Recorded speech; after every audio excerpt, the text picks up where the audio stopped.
Abbiamo presentato questa interrogazione per capire lo stato dell'arte, cioè siccome abbiamo ricevuto segnalazioni di persone che hanno fatto domanda di contributo prima casa ma ancora non hanno ricevuto il contributo stesso, ribadendo che noi a suo tempo eravamo contrari alla scelta che è stata fatta dall'amministrazione perché comunque la nostra regione è una delle peggiori regioni in quanto al consumo di suolo, ma dal momento che la misura è stata fatta, abbiamo depositato questa interrogazione per sapere appunto a che punto siamo con le domande e fino a quando siamo riusciti a pagare, diciamo, il contributo stesso, il tempo che intercorre tra la domanda del contributo e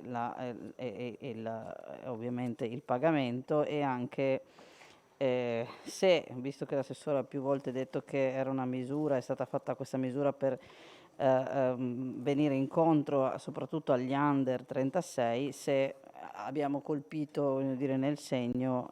Grazie. Grazie Assessore, prego. Sì. Eccomi. Allora, ovviamente con la nuova legge, con il nuovo metodo, diciamo così, per le modifiche della disciplina del settore appartenente del 24 giugno del 19, acquisto e nuova costruzione, prima bisognava fare anche la ristrutturazione, adesso basta che sia prima casa. Nel merito si precisa che le modifiche introdotte sicuramente hanno prodotto l'effetto sperato, aiutare le famiglie che si approcciano a questo importante impegno, acquistare la casa ovviamente, senza dover ricercare quali lavori devono effettuare sull'alloggio per ottenere il contributo. Si ricorda infatti che prima erano finanziabili solo le iniziative che oltre all'acquisto prevedevano anche importanti lavori edilizi. Dalle modifiche introdotte le famiglie possono ora chiedere il contributo per il solo acquisto e con i soldi del contributo possono sostenere quei lavori edilizi che usualmente si realizzano prima di entrare nella nuova abitazione. Lavori che peraltro hanno una bassa percentuale di possibilità di detrazione fiscale. La dinamica delle domande presentate, raffrontando con medesimo periodo del 18-20, con il 21 e non anche il 19, in quanto condizionato dalla aspettativa dei cittadini per l'entrata in vigore delle nuove iniziative finanziarie, evidenzia il quadruplicarsi delle domande di iniziative che comprendono l'acquisto. Di queste il 7% sono ancora domande di acquisto con contestuale recupero. Una riduzione media del 73% rispetto al 18% delle domande di acquisto con contestuale recupero, sicuramente confluite nelle domande presentate per il solo acquisto.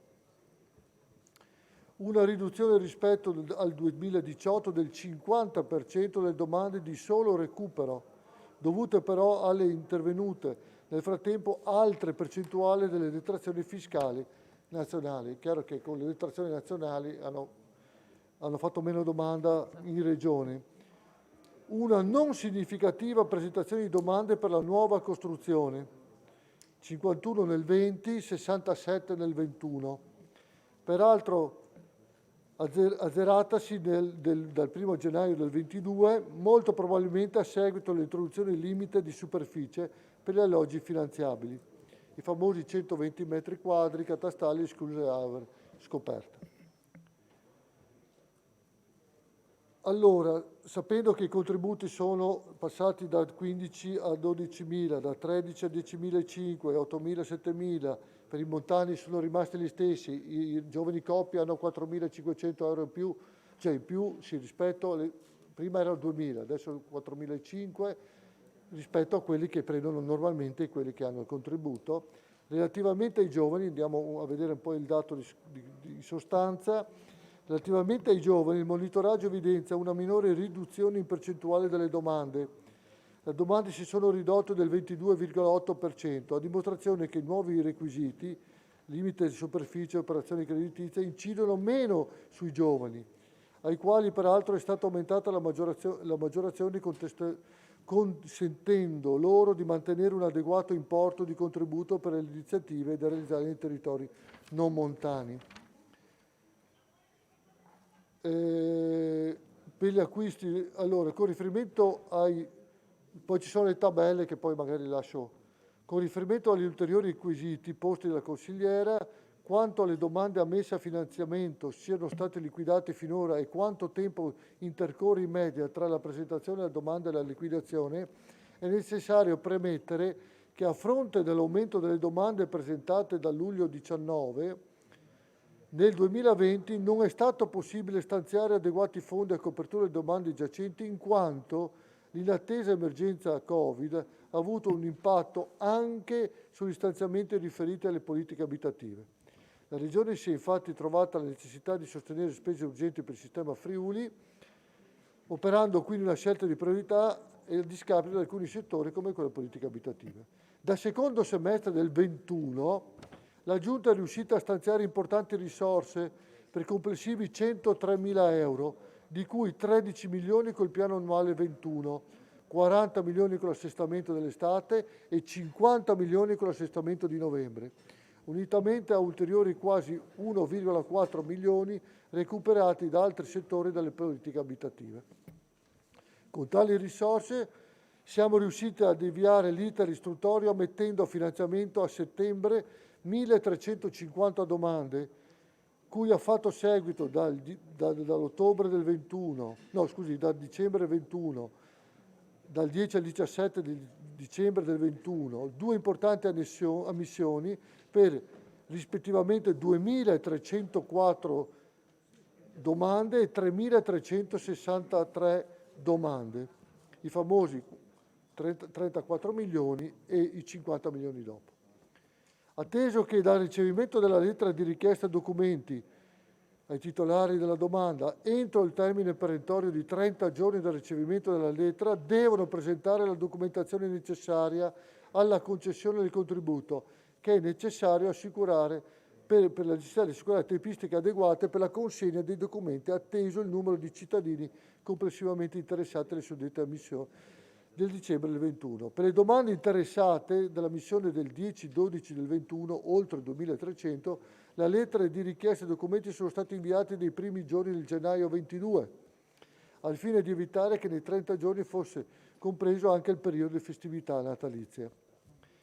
Ad intervenuta scadenza di 30 giorni, dopo le ultime lettere che erano state inviate a fine febbraio 22, si è dato l'avvio all'inoltro delle lettere riferite alle altre successive 3.363 domande, ammesse dopo il 17 del 12-21. Quanto sopra evidenzia come non è significativo calcolare il tempo medio di intercorrenza tra la presentazione della domanda e la sua liquidazione. Se a fronte delle 2.300 ammissioni a finanziamento, per le quali la lettera di richiesta e i documenti sono stati inviati a gennaio-febbraio, solo 72 sono rientrate a marzo del 22 con la documentazione completa e ha consentito di procedere con l'erogazione dei contributi. Questo dato può essere rappresentativo a dimostrazione dell'impegno del settore, il tempo che sta intercorrendo tra l'ammissione e il finanziamento delle domande in cui la deliberazione è giunta al 21 e relativa erogazione.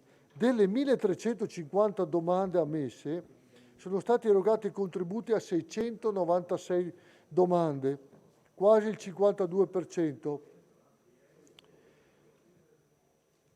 Poi ci sono le specificità che può trovare. Complessivamente delle 4.939 domande ammesse a finanziamento fino alla deliberazione del 19/9/21, 4.152 sono le domande per le quali è stato complessivamente erogato il contributo stesso, pari all'84%. Grazie. Grazie. Premettendo che leggerò attentamente la risposta perché i colleghi qua davanti parlavano tutti ed era impossibile riuscire a sentire che cosa ed è anche molto complessa e anche numericamente consistente. Ringrazio l'assessore e posso dire che mi ritengo parzialmente soddisfatta della risposta perché comunque abbiamo ancora persone in attesa, come sarà giusto, cioè è giusto da una parte, ma dall'altra appunto le segnalazioni ci arrivano e le abbiamo chiesto di dirci qualcosa. Quindi grazie della risposta e mi ritengo parzialmente soddisfatta.